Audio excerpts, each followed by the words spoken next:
una, naiintindihan mo kung ano yung possible na bumalik kapag nag-take ka ng risk. Malinaw din sa'yo na mag-take ka ng risk kung hindi man siya magkaroon ng bunga, yung matututunan mo doon sa pagkakamali mo na yun is yun naman yung magiging learning mo. Magsimula ka mag-ads para matuto ka paano mag-ads. Then kapag natuto ka na paano mag-ads ka na para kumita ka ng pera. Yun yung mangyayari. Kasama natin ngayon si Click Partner and Coach Arnel De Guzman. Siyempre, congratulations again, no? Kasi ngayon, na-release na natin yung Dream Car Incentive ni Click Partner Arnel. Alamin natin kung paano niya yun na-hit, ano yung mga ginawa niyang effort para kayo, mga Click Partners or sa mga nanonood dito, is magaya niyo lang yung ginawa ni Coach Arnel De Guzman. So, I believe may mga question tayo, no? Coach Jay and Coach Van Calya. Ayun, by the way, congratulations sa'yo, Coach Arnel. Woo! So yung tanong ko sa'yo, ano yung mga unang ginawa mo nung nagsisimula ka pa? Yung sa tingin mo nakatulong kung bakit mo na-hit yung result na meron mo? Sa tingin ko, nagsimula kasi yun sa faith ko rin sa, yung kay Lord talaga. Kasi kung hindi ko talaga nilaliman talaga yung faith kay Lord sa sarili ko, na kaya ko, and talagang ibibigay talaga ni Lord pag talagang ginawa mo yung part mo, ginawa mo yung best mo, at naging consistent ka, walang imposible kasi. Kahit wala kang alam, wala kang napatunayan sa online, hindi dahilan kasi yun eh. And pag talagang magpupush ka, magpupursige ka, posible talaga na kung dati hindi ka magaling, magiging magaling ka talaga sooner or later. And pag naging magaling ka, in terms of mindset, heart set, skill set, tool set, wala talagang bang pupuntahan kundi resultang tuloy-tuloy. Doon ako talaga, naniniwala ako. Although wala pa that time, pero nung whatever it takes nga, naalala mo coach, di ba? Parang di ba? 0-0 talaga yung condition. Binati mo pa ako dun sa entrance. Kumusta na coach? Wala pa coach eh. Pero ganun talaga, di ba? Medyo nakakahiya man umaten. Di ba naman yung hindi mahihiya na walang result ma-attend? Pag ganun, di ba? Parang sabihin mo, ay, para sa mga merong lang yan, result.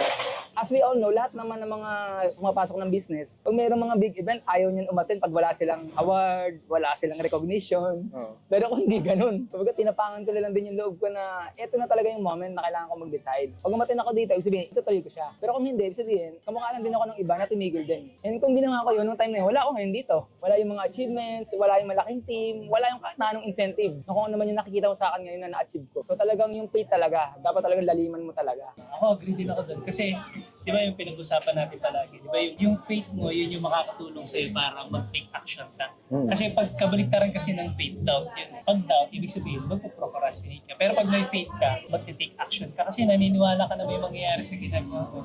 And pag nag-take action ka, doon ka magkakaroon ng result. Pero imagine mo baliktad, wala kang faith, puro doubt ka. Most probably yung hataw mo, mas mabagal. So, syempre, ano magiging result? Mas mababa din. So, ayun, I agree sa'yo, coach, na yung faith, malaki talaga yung natulong yan para makuha mo yung result na gusto mo. Okay, coach, meron ka ba? Thank you. By the way, congratulations again. Thank you so much.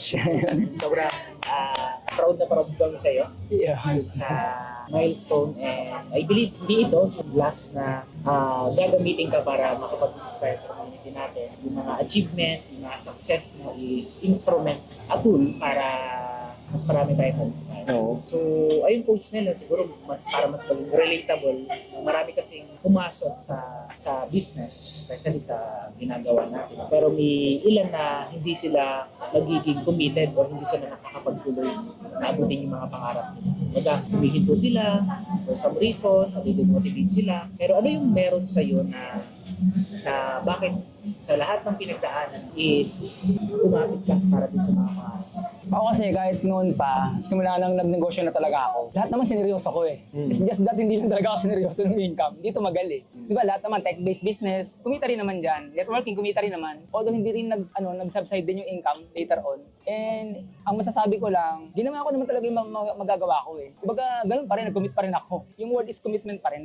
Nag-decide ka, nag-commit ka, and then nag-take action ka pa rin. So ganun din, kahit naman dito, ganun din. Without thinking na baka ito na, hindi eh. Ang inaano ko, deserve ko ba na maging successful sa ganitong field? And yung kailangan bang mga heart set, skill set, nasa akin na ba? Kasi kung wala pa, hindi ako mag-expect eh. Kaya nung time na yun, mas inisip ko, kulang pa ako eh. Malaki pa yung kulang, sobrang laki pa ng deficit when it comes to pagiging deserving ng success. Kasi yung success, dinideserve yan, hindi yan, diba? You should be a man of success. You should become the right person first bago mo ma-attract yung success. Sinasabi rin nila Jim Rohn yun, di ba? Success is something you attract by the person you become. Ngayon, kung hindi pa ikaw yun, bakit ka mag-expect? Work hard on yourself muna, then bago ka mag-expect. Yun ang paniniwala ko sa ganun. Yung sinasabi nila na yung mga ibang hindi nagko-commit, possible kasi hanggang ngayon, hindi pa rin sila nakakapag-decide. Kasi magsisimula yan sa decision eh. Dito ko na talaga gustong kunin yung kung ano man yung gusto kong, yung mga hindi ko nakuha sa ibang mga pinagagawa ko sa buhay. I've been through a lot din. Kasi sa amin, ako lang yung kuya ko nag-asawa kaagad. Yung kapatid ko, nagkaanak din kaagad. Kasi 5 kami. So kung inisip ko that time, kung ako yung magiging ganun din, wala nang mangyari sa buhay namin. Lahat na kami down. Wala nang mag-aangat sa family. Hindi ko naman sinasabing kaya ko nang inangat sila right now. Kasi hindi pa naman din sobrang multi-millionaire. Pero I'm sure naniniwala ako, in God's perfect time ulit, we will have a higher mountain to climb. Kasi ito is just the beginning. Yes. Kung mga gantong result. Day Meron one. pa tayong malaki pang mga i-hit na goals and gusto natin, kasama nating lumipad yung mga sasabay na click partners, na mga talagang seryoso, na gustong talagang abutin yung pangarap nila. Nakaka-inspire yun. Thank you, by the way, good partner din. Dun sa word of wisdom, commitment, nakakalimutan nila yung sacrifices na dapat nilang ibigay para makapunta dun sa success. And I think sobrang gandang reminder yun na sa atin, lahat ng gagawin natin is merong kapalit. Totoo yun. Kapalit na sacrifices. Totoo yun. And at the end of the day, ikaw pa rin naman yung magbe-benefit ng mga mahal mo sa buhay once na ginawa mo talaga yung part. And thank you, partner. Ako may question, Coach. Na-mention mo kanina, man of success.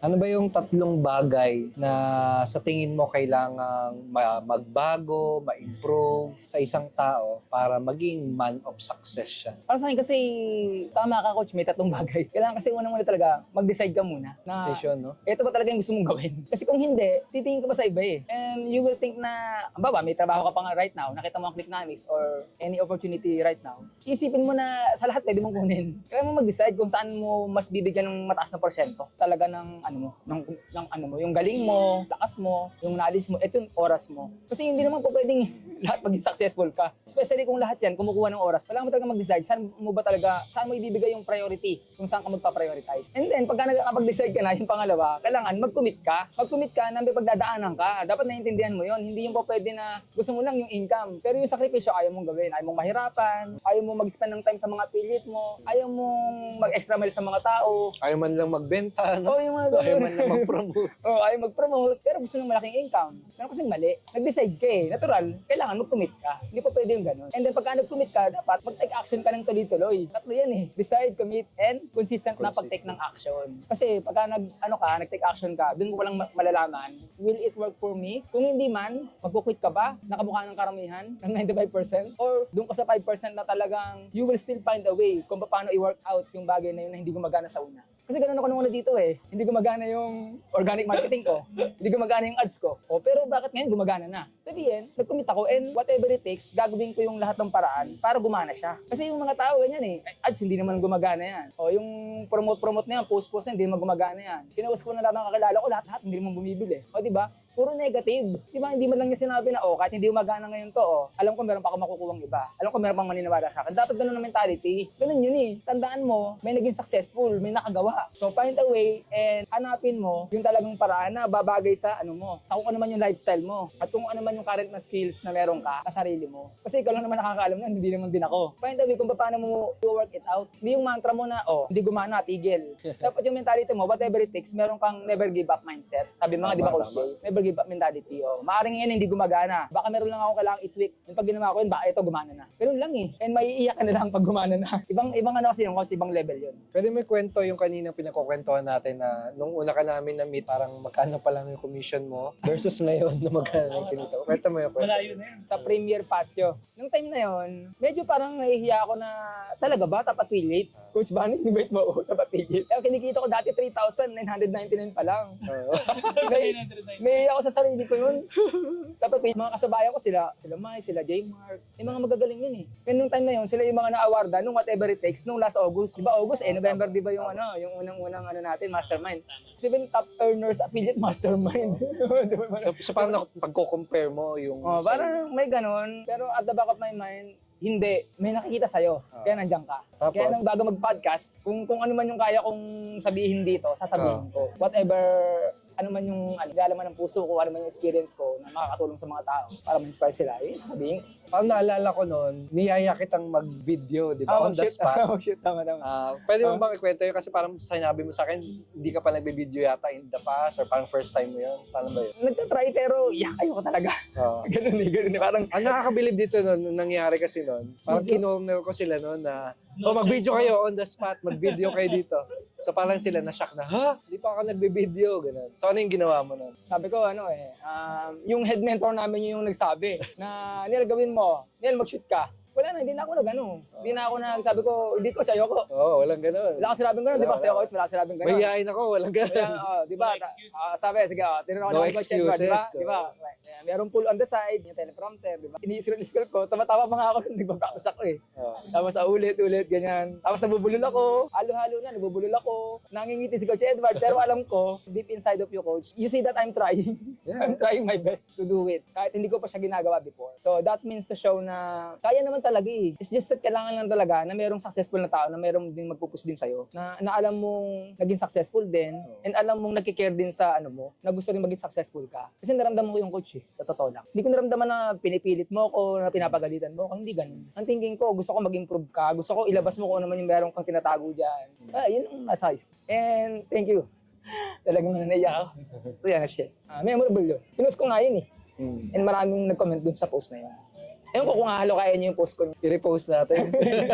Before and after na, no? Ito to yun, talagang memorable sa akin yun. And after nun, doon ako nakapag-shoot talaga ng yung confident ako, yung Click University, na naka-red akong polo din. And yun din yung ads ko na nakapag-accumulate ng 1,200 leads. Wow, After 2 months. Pinapalakpakan yan. After 2 months, no? Na hindi agad nag-prosper. Hindi agad nag-prosper. Nag-prosper siya nung January, February. Kasi ang email marketing matagal eh. Kaya nung una parang walang masyadong naniniwala. Ano ba ginagawa niyan? Leads campaign. Nung time na yun, ako pa lang ang naka-leads campaign. Ang mga affiliate, ako yung kauna-unahang nagli-leads campaign na walang pumapalakpak, walang okay yan, maganda yung ginagawa mo. Walang ganun. Pero nung pumasok yung February na 39,999, dun na nagkaroon na ng spark. Ano ba ginagawa niyan? Tapos April. Live yun, no? Live yun, di ba? Live yun, sa Zoom yun. Nasa Zoom nung pumasok bigla. Umiyak din ako nun eh. Totoo yun. Siguro, coach, 40K pa lang, iniyak mo na ngayon. Magkano na ngayon? 2.7 million na ngayon. Diba? 2.7 million. Nung time kasi na yun, mga nasa, 53,000 nung time na yun, na pumasok yung 40K. Kasi 13,000 plus 40K, magkano yun? Ganun yung commission ko that time.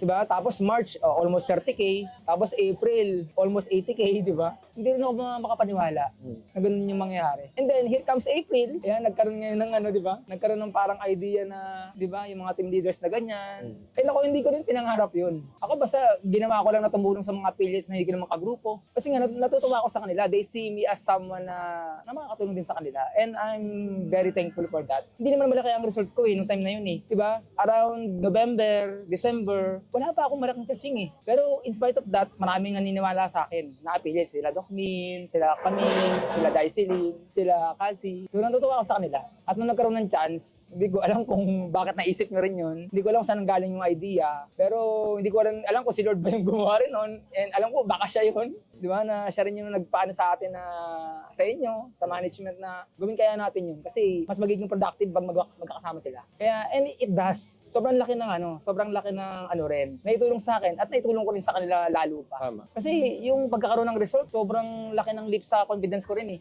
Although, alam ko naman I have that, pero kulang eh. Wala kang ma-front eh. Di ba wala kang ma-front? Pero meron ka ng ma-front, ibang usapan na nga right now. Pero I think, ganun pa rin naman ako. I haven't changed. Kung ano man, ano nyo ako nakilala, I don't know kung may nagbago sa akin, pero I think ganun pa rin naman. Kung sino yung Neil dati na naging coach na ngayon, nagbago lang yung label, pero ganun pa rin. Same Neil pa rin na gustong tumulong sa mga seryoso, gustong mag-extra mile, kung ano yung makakaya kong gawin, di ba? Ang takeaway ko doon, coach, dun sa shinare mo, number 1, yung pagkakaroon ng mentality na no excuses, napaka-importante. Kasi ang daling mag-excuse eh. Mahal yung product, ang hirap ibenta, etc. Daming palusot na pwede mong sisihin kung bakit hindi ka nagkakaresulta. And I think yun yung mentality and yun yung reason kung bakit ka naging deserving, maging successful. Tsaka yung yung willingness nga na mag-serve sa mga nagiging click partners mo, nagiging ka-team mo. Yun, kung meron kayong gustong gayahin, kung gusto niyo rin ma-achieve yung na-achieve ni Click Partner Nel, Nel, gayahin nyo yung mga qualities na yun, no? Gayahin nyo yung mga ginawa niya na walang excuse at willing mag-serve, tumulong sa ibang tao. Kaya coach, ano yung take away nyo dun sa story ni Nel? Ako yung yung willingness ni Ned na mag-take ng extra effort. Kasi parang mas madaling bumalik sa comfort zone. Di ba? Pag nahihirapan kasi tayo, di ba, tendency natin, balik na ako sa comfort zone ko kasi ang hirap pala dito. Pero makakapursit ka pala, makukuha mo yung result na gusto mo kapag kahit hindi ka na komportable din sa nangyayari. Since sabi mo nga may nag-decide ka and nag-commit ka. Kapag nag-decide and nag-commit ka, dapat you will do whatever it takes kahit mahirap. Kasi yun yung nag-differentiate sa nagkakaroon ng result saka dun sa nahihirapan. Ano naman yung pagiging servant leader Servant leader. ni Click Partner. Kasi nakita natin kung paano siya nagsimula.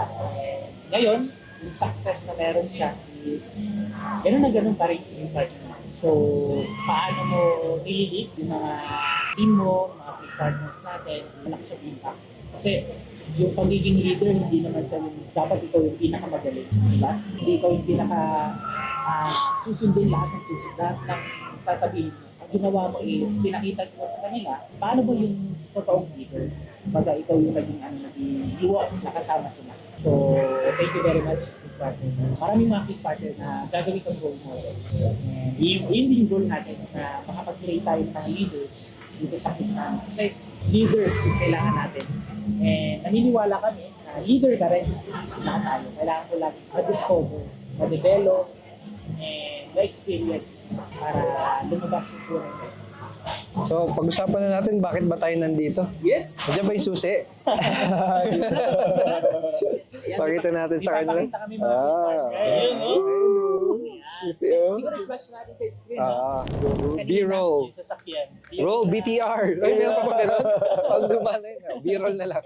Diba, Mitsubishi? So, yeah, congratulations again for your brand new car, no? Bakit yan pala yung napili mo? Actually noon, parang ayoko ng expander kasi kulang sa features at his price point. Kasi ang daming China car na kalaban eh. Pero nung nakita ko, kung magkakaroon ng camera yan na 360 and mas babaguhin yung design ng luma, gagawing bago, i-adjust yung mga yung sa upuan, yung sa design sa loob, yan yung nangyari. Sabi ko maganda na ngayon. O sige, I decide na ikaw ang kukunin kong car. Just in case na magkakaroon ako ng incentive or may hit ko yung millions sa kung anumang negosyo yung ginagawa ko. Yun, kaya nung nangyari yun na talaga yung pinili ko. Sabi ko, eto na. Ano kotse ba yan? Mitsubishi Expander Cross, 2026 series model.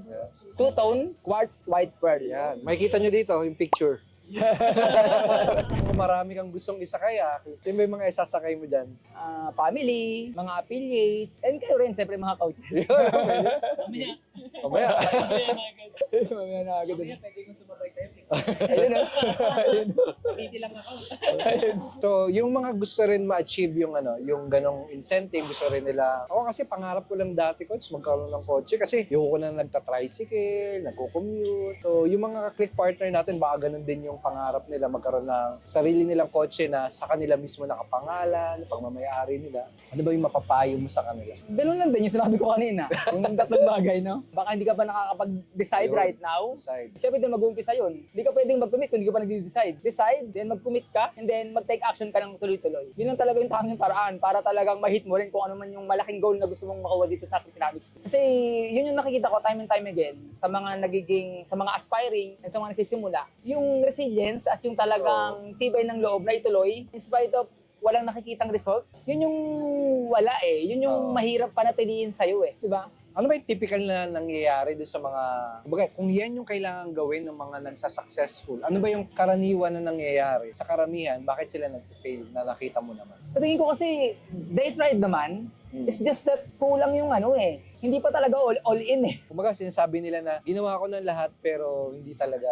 Tingin ko hindi. talaga, kulang pa sa effort. Tingin ko hindi. Kasi pwede mong sabihin ginawa mo na yung lahat, pero alam mo sa sarili mo na hindi pa. Alam mong meron ka pang ibubuga. May Yun. kaya ka pang gawin. Yun eh. And you know it for yourself. Kumbaga wag tayong maglokohan dito, mga Click Partners, no? Alam mo sa sarili mo na meron ka pang hindi ginagawa. May iniiwasan ka pang gawin. Baka pag ginawa mo na yun na. Paano ka nagkaroon ng ganyang mindset? Kahit di ka pa magaling nung una, kahit wala ka pa nung resulta, tuloy-tuloy ka. Ano yung sa tingin mo yung tumulong sa'yo na magkaroon ng ganong mindset? Hindi siya coach overnight eh. So sa mga pinagdaanan ko rin sa buhay na hindi nagkatrabaho, pagka-graduate ng engineering, yung mga disappointment ko, hindi ko ginawang dahilan yun para tumigil, na mag-push na hanapin yung, i-push yung pangarap ko sa kung ano man yung kaya kong gawin sa buhay. Graduate ako ng engineering, pero hindi rin ako natanggap sa trabaho. Disappointment, tama?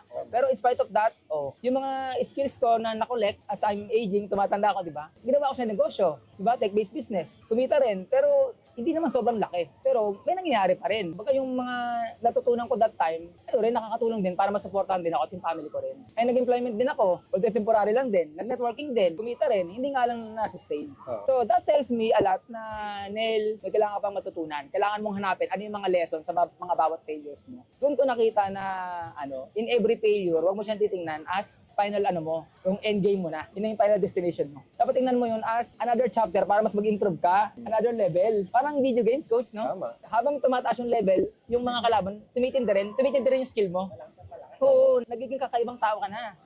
You'll never be the same. Ganyan yun eh. And hindi mo ma-attract yung success kung hindi ka ganun nagle-level up. Kasi siguro may mga seryosong nga, ginagawa naman, pero they are afraid to step up. Baka yun yung kulang. Alam mo nagawa mo na yan. Sasabihin mo, nagawa mo na lahat. Pero yung next level ba, nagawa mo na ba? Ano ba yung next level na kailangan mong gawin na hindi mo pa ginagawa? Yun lang naman yun, kailangan mo lang naman simulan eh.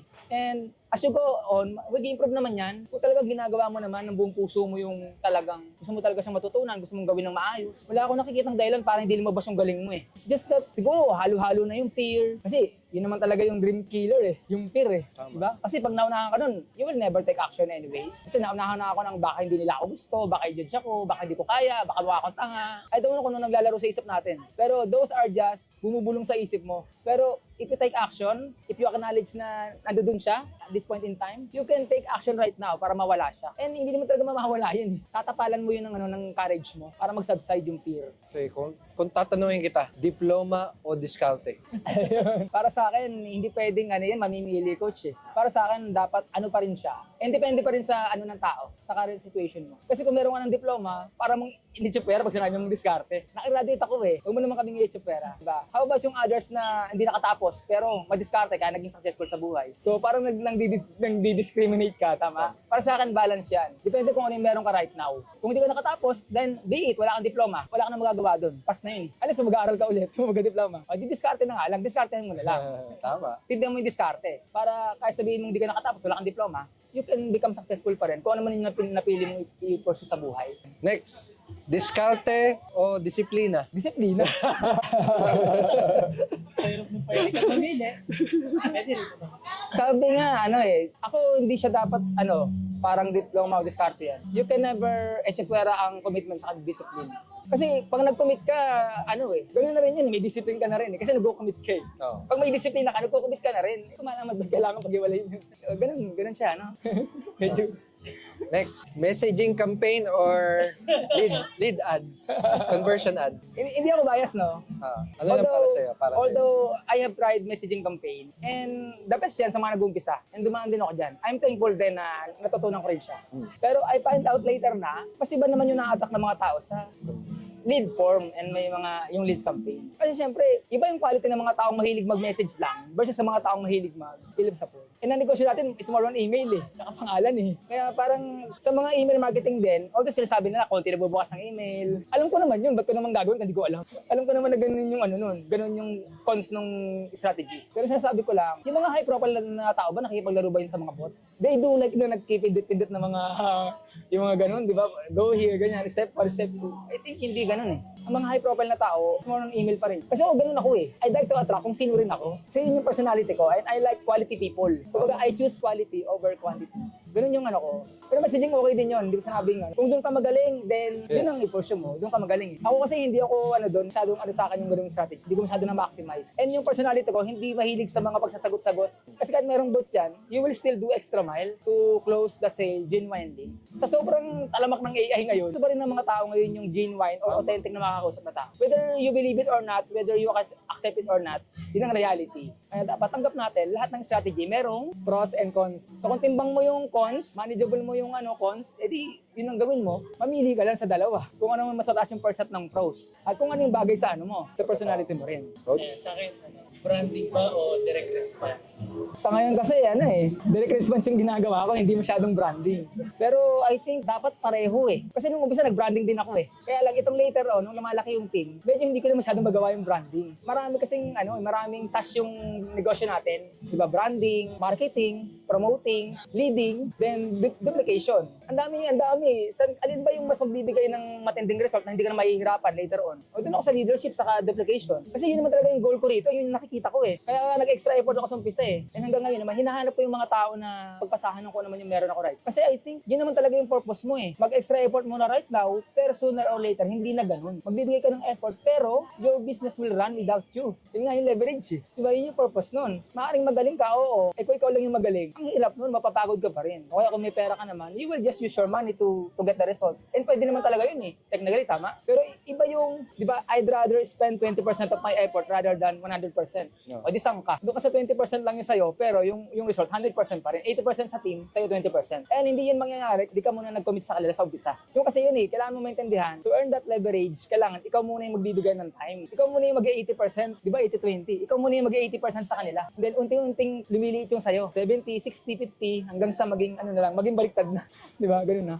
Yung effort ng mas marami, yun na yung 80% mo. Yun yung effort mo, 20% lang. Hindi ka na masyadong hirap. Kasi yun ang essence ng pagnenegosyo. Hindi ka laging malakas, hindi mo laging kaya mag-isa. And you need to work as a team player. And yun talaga essence nun. Pag may natutulungan ka, mas magiging magaan din ang buhay mo. Sooner or later. Naniniwala ako dun sa leverage. Kasi kung hindi ako magbibuild ng team, hindi ako magpuproduce ng leaders in the first place. Di ba? 1 million cash or 1,000 true followers? 1,000 true followers. 1,000 true followers ako. 1,000 true followers ako, no? Kasi na yun Para sa akin, talagang loyal na sa'yo yun. And I think pagka nag-offer ka sa kanila, mas mataas yung chance na malaki yung percentage doon na maniniwala at bibili sa'yo. Kasi na yun true followers Ibig sabihin, malamang nakapag-build ka na ng trust sa kanila. Oh. And possible din sila maging lifetime customer mo.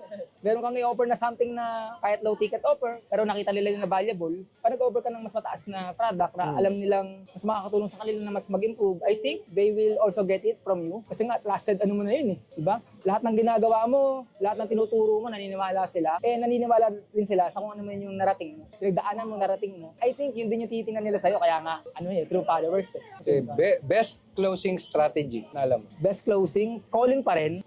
Although mahirap siya in extra mile, napakaraming distraction ngayon sa online. Pag hindi mo kayang tumawag, madaling masuya ang tao sa pag-scroll Madali silang malibang sa ganito, sa AI na ganito, sa ganyan, and everything. Sa mga sumasayaw na sa mga pusa, mga AI na pusa. Iba kasi tumatawag ka, parang wala nang kawala It's either bababaan ka ng telepono or i-entertain ka niya. Pag in-entertain ka niya, doon, bababa yung defensive wall niya paunti. Kasi nararamdaman ko, coach, pag tumatawag ako, bababa yung defensive wall ng tao. Kasi Tama. nag-hold on siya sa call tumatagal siya sa call. Ibig sabihin nun, he or she can't resist you anymore. Kasi pwede ka naman babaan ng phone tama mali. He or she can do that. Pero hindi niya ginawa. So ibig sabihin, gusto niya rin yung i-offer mo sooner or later. O kung ano man yun, na nakita niyang ads mo or ino-offer mo. Di ba? Pwede mo na sabihin, wag mo na akong kulitin. Hindi ganun Kinausap ka Ang pupuntahan talaga nun, closing pa rin. Wala ibang pupuntahan.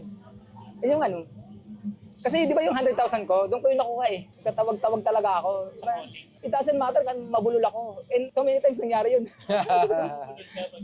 Wala na akong pakialam. And pala siya, kahit pala mabulol ka, pag tamang tao, and pag quality tao kausap mo, makaklose mo pa rin. As long as hindi ka binabaan ng phone. Or hindi man kaagad-agad, magsasabi sa'yo ng commitment yun, next week na lang, ganyan. Patanungin mo, okay lang kita babalikan, sir. Pag sinabi yung next week, tawagan mo, talaga siya.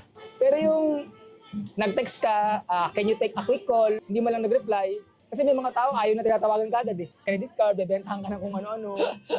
They want people na magte-text muna, na magpapakilala, yan, ganyan. So, nagte-text mo muna before ka tumawag. Parang yung kay Coach Anthony din, ganun. Kumbaga, nirefine lang niya yung approach sa version naman niya. Ako, ganun din sa akin. May mga tao, coach, na ayaw na tinatawagan kagad. Might as well, text mo muna and set the intention. Magpakilala ka na ikaw yung team leader niya, ikaw yung magiging coach niya. And when you do that, they feel na, merong mag-guide sa akin. Merong someone na tutulong sa akin. And yun ang gusto ng mga tao right now. Whether hindi mo yun napapansin, yun talaga. Yun lang talaga yung secret. And pag nahanap mo yun yung mataas ng chance kung merong pera yun, mag-upsell yun, mag-upgrade yun. And yun ang gusto natin, tama, mag-upgrade. So kung gusto mo ganun, do extra mile. Yes, automation nakaka-close, pero hindi ganun kataas yan. Especially kung you are spending much money on ads. Baka lugi ka pa or break even or malayo. Kung gusto mo talagang pumantay or lumamang yung ROAS mo, yung kinikita mo versus ad spend mo, dapat lahat ng pwede mong gawin para ma-maximize yung nakukuha mong tao is gawin mo. Tsaka I think ang isang value doon para doon sa kung gagawin man nila yon ay yung mga matututunan nila habang kinakausap nila yung mga prospects eh. Kasi itatanong nila kung ano yung mga concern nila, tatanong nila kung saan sila may objection. Do you agree with that? Yun ba yung naging experience mo? Totoo yun, coach. Yun talaga yung sa tingin ko, kaya ayaw gawin ng karamihan yun. Takot silang ma-reject, takot silang masabi na, sino ka ba, ganyan, kaya mo ba akong tulungan? It's just that, merong sa isip mo na, hindi pa ako magaling eh. Baka tanongin ako, kaya mo ba akong tulungan mag-ads? Mga ganun mga tanong. Diba yung mga ganun mga tanong? And kaya mo ba akong i-one-on-one? Yung mga ganyan dito eh. Pero ako, I'm asking yung prospect, bakit mo gusto mag-one-on-one kagad? Meron naman tayo mga ready-made training. From there, you can start muna dun. Then kung tapos ka na dun, saka tayo mag-usap. Kasi i-mentor kita, pero it should be two-way. Like ko sila sabi yun, dapat two-way. Di ba? Gusto mo tulungan kita, ipakita mo munang seryoso ka and worth it ka ng time ko rin. And I acknowledge your investment na nagtiwala ka, pero gusto ko makita yung commitment mo. Kasi magko-commit din ako sa'yo eh. Especially kung malaki talaga yung gusto mong pero kung hindi ganun ang thinking mo, we will see kung ano yung may papagawa ko sa'yo. Panoorin mo to, tapusin mo yan. And from there, let's meet again. Kasi pag hindi ginawa yan, alam mo na eh, laro lang yan. Mag-ML na naman yan, manunood na naman kung ano-ano, yung mga old ways na naman nila. So pag walang binago sa ginagawa, don't expect na may mababago. Daming ganyan eh. Sorry, no? Daming ganyan. Gusto raw niya, sali siya, pump up, pero bilangan mo naman 1 linggo, 2 linggo. Pag hindi umati ng training, hindi pinapanood yung Click University, wala na yan. Tapos, kumusta na? Sabi mo, magko-commit ka, di ba? Saan ka na ba dun sa natin, Click University? Tapos mo na ba yung Hindi na magre-reply yun, sinsong ka na lang. That means sa show na, sa ngayon, hindi pa siya committed. Yun yung word. Right now, hindi ka pa committed. Ikaw, as a leader, hanapin mo yung worth it ng oras mo muna for now. Nagtiwala pa rin sa'yo yun eh. Hindi mo pa rin sila pwedeng i-neglect na, ay, papabayaan na kita, bahala ka na sa buhay mo. Hindi ganun. Hindi yun yung meron pakialam eh. Nagtiwala pa rin, nag-invest pa rin yun. And sa link mo yung bumili. So ano pa rin yun? Kailangan tulungan mo pa rin. Only kung sa tingin mo, karabat-dabat na siyang tulungan sa oras na yun. Kasi may mga timing din talaga, coach. May mga araw na kahit nag-join na, hindi pa talaga yan. Tututok, hindi pa talaga yan mag-commit. And mahirap hintayin eh. Nakakaano rin. As a leader, bababa rin yung yung discipline level mo. Kasi tao ka lang eh. Siyempre, kung sininagi mo nakakausap, doon ka nakapokus. Baka yung ma-focus sa sa dahilan mo na, ay, ang hirap kasi coach, mahina internet namin. Kasi naka-cellphone lang ako. Masasuwi ka na dun sa reason niya na, sige, anong nangyari? Ikaw, hindi ka na rin productive. Hindi no excuses eh. All excuses. Tama, di ba coach? Yun. And if you think it that way, ang nangyari, instead na siya lang yung hindi productive, pati ako nadamay. Di ba? Mali na yung direksyon tinahak mo. And tandaan mo, leader ka. Sa'yo nakatingin yung mga affiliates mo. Di ba? Hindi pwedeng nakikita ka nila na down ka o pangit ang aura mo or energy mo. Sa'yo nakatingin yun eh. Sa'yo sila magbabas. Kailangan pangatawanan mo yun. Hindi kasi pa pwedeng hindi. Kaya dapat talaga mauna muna yung mo muna. Yung sarili mo talaga muna. Kasi what if lagyan kita ng 10 leader? Hindi nga sila magaling sa technical. Pero ikaw yung kailangan nila para maging magaling sa technical. Wala ka nun. Mawawala sila sa'yo. Kasi ngayon yung kailangan nila eh, para makompleto sila. Kasi motivated, committed, willing mag-take action. Kaya lang, coach, leader, anong gagawin namin? Ikaw hindi mo alam. Wala rin kayong pupuntahan. Hindi mo rin alam eh. Kaya nga leader ka eh. Kung ano yung mga kailangan ng team, kailangan alamin mo muna on your own. Yes, may sacrifice, kasama yun eh. Leader ka, di ba? Hindi mo nga yun alam. Ako, ganun din eh. Hindi ko rin alam yan. Hindi nga gumagana rin sa akin dati yung ads eh. Nung napagana ko, edi duplicate natin. Tulungan niyo matutulungan. Yung gustong gawin ng tuloy-tuloy, edi push din natin. Magbasa ng metrics, anong gagawin pag ganito nangyari. Pangit yung ads na to, coach, anong gagawin. Find those people na willing din gawin yung ginagawa mo. Hindi lahat yun. Pero meron at meron. Especially kung malaki na yung team mo. Meron at meron. Hanapin mo. Siyempre, dapat ikaw kaya mo. Kasi pag hindi, wala. Ang mangyayari. Lahat kayo, enroll sa ganitong course, sa ganitong mentor. Ang problema, hindi taga-clicknomics yun. Instead na mas mapadali, lalo ka lang nalito. Nahirapan lalo. Ang dami rito, coach, ng mga click partner. Mag-enroll sa ganyang coach, wala namang problema. Kaya lang, instead na makapag-move forward ka, nalito ka lang. Yung in-enroll, hindi rin pala marunong. Marunong, kaya lang, general yung tinuturo, general. Kasi ang pag-a-ads, depende po yun sa offer. Tinitweak yun, depende sa offer. So, dapat yung magbe-mentor sa'yo, alam din yung napagana na ba niya. Doon sa sa kung clicknomics ka man, dapat napagana na niya. Kasi pag hindi pa, pares kayong nag-a-adjust. Mahirap yun. Ganun na nangyayari. hindi tagaloob yun eh. O, aaralin ko muna yung offer ninyo. O, paano ba dyan? Pag nagano ako dito sa pupunta yan. Di ba? Kakapain din niya. O, di ganun din yung ano mo, magiging ano mo. Ayos. Kasi Clicknomics eh, bakit kasi may bayad yung ano? Kasi nga, ang lakas ng oras na gusto mong kunin sa amin. Hindi naman yung isang oras lang. Di ba? Lahat ng tanong, tatanong sa'yo. Pag kinumpit mo yun, baka nga kulang 20 hours, 30 hours. So, ganun. Sobrang ano nun, no-brainer nun. Tapos, bakit ba kasi ang mahal mo? Bakit ba kasi ano? So, ganun. Hindi naman para sa lahat yan eh. Sa mga gusto lang mag-extra effort dyan sa sarili nila na mas mag-grow pa. Kung hindi ka ganun, hindi ka naman pinipili. Ayaw mo. You can focus on kung ano yung meron lang sa ano natin, training sa Click University. Yun, and that's free. And marami namang kumikita just by doing that. Ito doon ka na lang muna. Ngayon, pag na-maximize mo na, sa tingin mo, if you want extra level pa, saka ka mag-invest sa mentor kung gusto mo. Di ba, coach? Marami kasing hindi naniniwala sa mentor eh. Parang, mentor, gastos lang yan. Mentor. Mga ganyan dito, di ba? Mentor. Pero para sa akin, kung ang mentor mo is someone na nakarating na, ay ibang level yun. Most likely, iiwas ka na sa mga bakunon, sa mga bagay na mga hindi mo na dapat, yung mga unnecessary coach na gagawin. Kaya meron kang mentor. Ibang level na yun. Meaning, you're on the right path. You just have to lead. You just have to follow kung ano man yung sinasabi. Kasi yung leader, hindi naman siya yung gagawa, ikaw pa rin eh. Titignan lang yung ginagawa mo, yung progress mo, and from there, we will advise you. I will advise you, ano yung next na gagawin mo? Kung meron ka ng improvement, congrats ha, kaya mo na to, dati hindi mo pa alam yan, di ba? Tapos, next level na tayo. Ganun, laging ganun. And hanggang sumasabay yun, hindi niya napapansin, nag-i-improve siya. Hanggang sa nagkaka-result na. Parang ganyan sila, sila Camille, ganyan, sila Daisilin dati, ganyan din. Doon lang din sila nag-start. Yes, coach, sige coach, sige coach. Diba? No excuses lang talaga, no? Ganun din. Basta ito gawin mo, ito yung nag-work sa akin, gawin mo lang. Tingnan natin yung ginagawa mo. Tama naman to. Pero siguro, I think, mas okay siguro kung ganito. Ganyan. Parang yung sasabi mo na sa akin, coach, di ba? Mas okay siguro, coach, ganito gawin mo. Inisip ko rin yun na, oo nga, sa tingin ko makakatulong yun. I'll do it kung sa tingin ko makakatulong. Ganun din sila. And yun din yung reason kung bakit din sila nagka-result right now. Tama? Kasi kung hindi naman ganun, wala rin eh. Sinabi mo lang kung ano yung gagawin, tapos kinokontra pa rin ang isip nila, may doubt sila. Paano si Coach Anthony, no? We can't do push-ups for them eh. Tama. Naalala ko si Coach Anthony, coach, no? Hindi pa raw niya naranasan na mag 6,000 per day sa advertising. Nung sinabi ko lang na gawin niya. Kasi nga, supported by daytime, gagawin mong scaling. Although hindi na ngayon ganun, kasi nga syempre, may mga pangyayari din sa buhay na yung finances mo masusubok. And kailangan dyan, hindi lang isang campaign yung tumatakbo na nakabuhos natin yung pera mo. So meron kang pang-buffer na pag kinapos ng pera, stop mo muna to. Ito yung laging backup plan na tatakbo dapat to.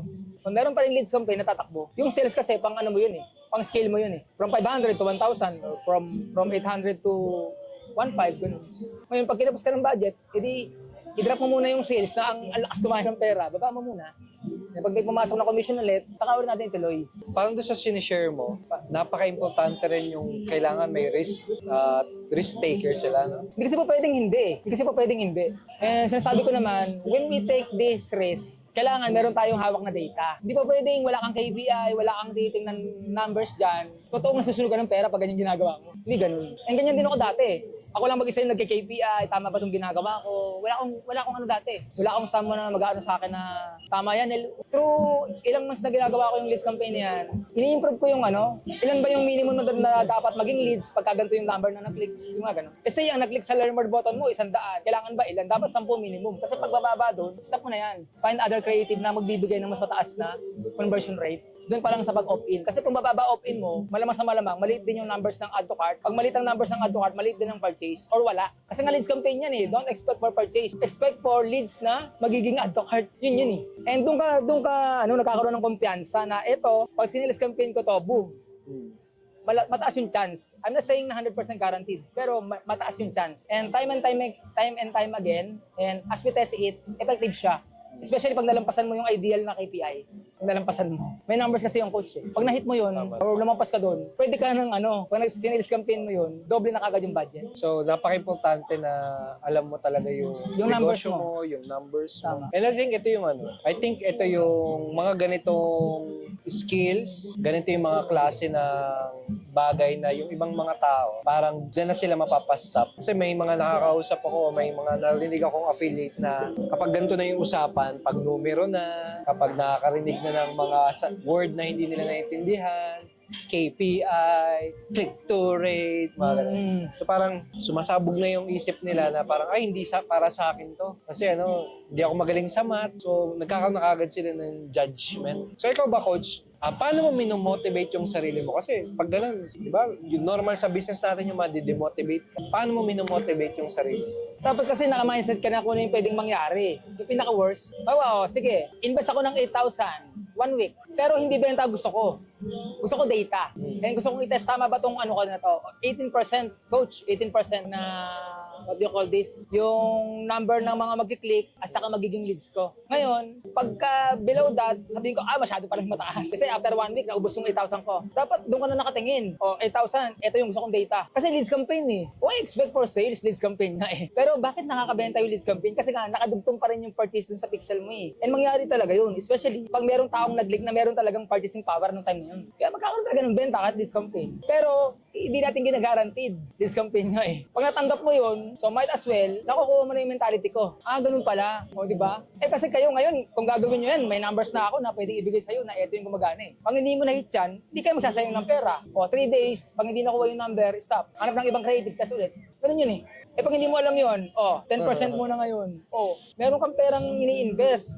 Sa iba, they think na sinusunog mo yung pera mo. Mali ka dun. I'm not burning money. I'm doing it to learn. Kaya ako nag-i-invest. Pag nakuha mo yung ganung mentality, ewan ko lang kung saan ka dadali nun. And saan ba ako dinala nun right now? Kasi yun eh. And iilan lang yung ganun sa mga Pilipino right now. And I think pag nakuha mo yung ganung mentality and ganung mindsetting, na alam mo na ito yung ilalabas mo, ito yung risk, ito yung makukuha mo, magigain mo, dapat naiintindihan mo na kagad yun.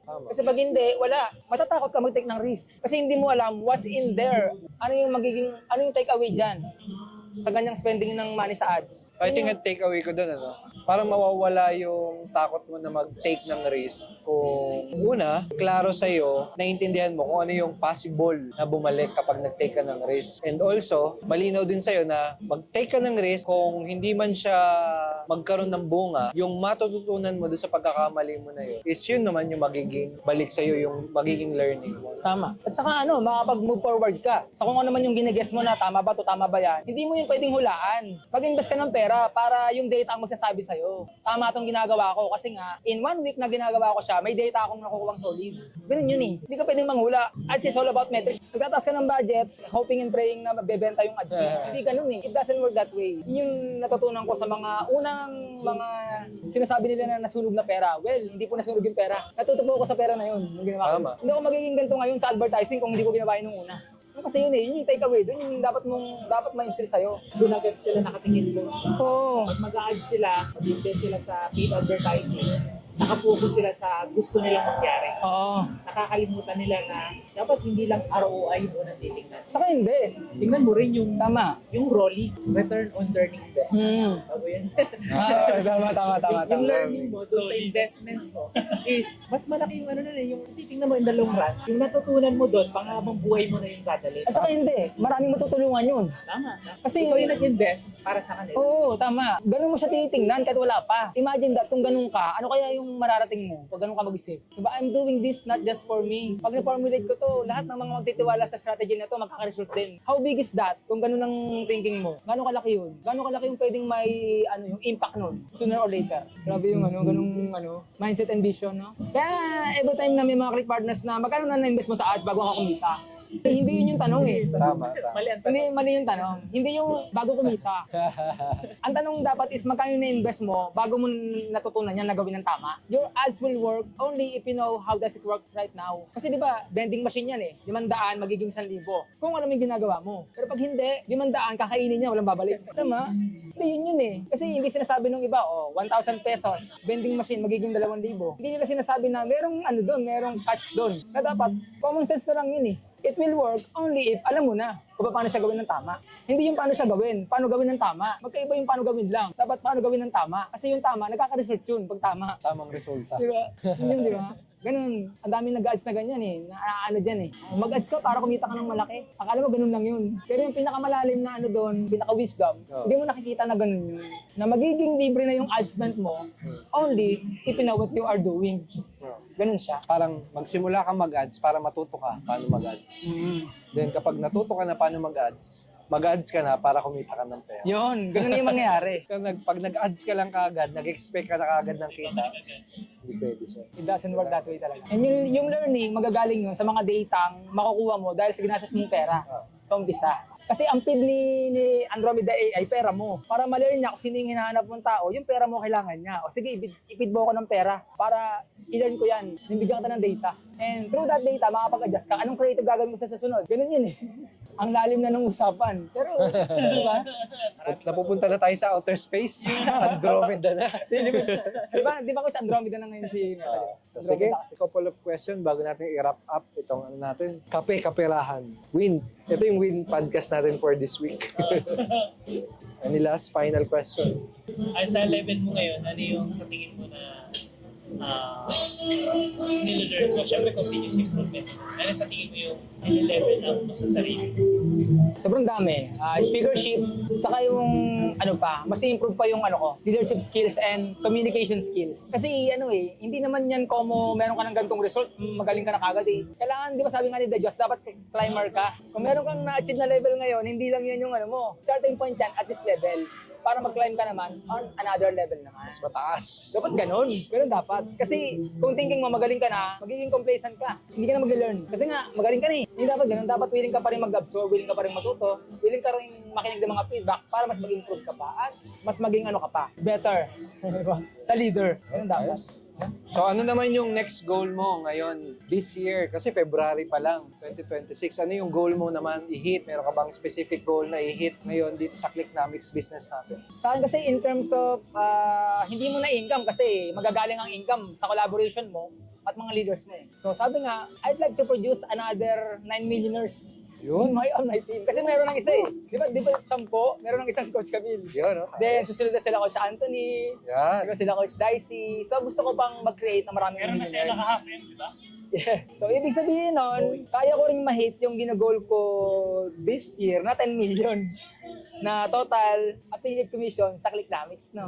So, kasi yung goal ko, and magagawa ko yun, hindi lang dahil sa galing ko.